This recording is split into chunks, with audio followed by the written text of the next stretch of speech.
Hello everyone, আমি পূজা। আমার নতুন আর্লি ব্লগে সকলকে স্বাগত জানাই। আজকে কিন্তু এটা অন্যরকম একটা ব্লগ নিয়ে এসেছি।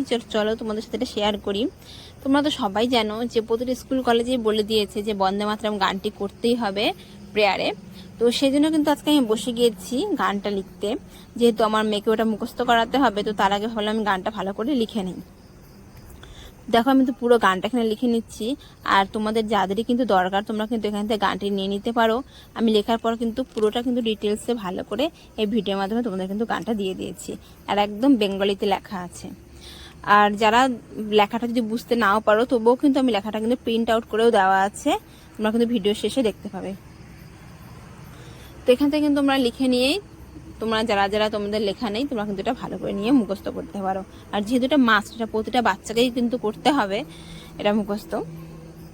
আর আমার টিউশনি তো বাচ্চা পড়াই, সেটা তো তোমরা সবাই জানো যে টিউশন পড়াই। তো আগে টিউশন অনেক বাচ্চাই ছিল, এখন বেশি বাচ্চা নেই, এখন 5-6 জনকে পড়াই।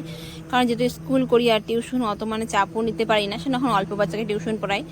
তো টিউশন যে কটা বাচ্চাকে পড়াই তাদের একটা আবদার ছিল যে ম্যাম বন্দে মাতরম গানটা মুখস্থ করা। মানে যেহেতু ওদের স্কুল থেকেও ওদের চাপ ছিল যে মুখস্থ করতে হবে।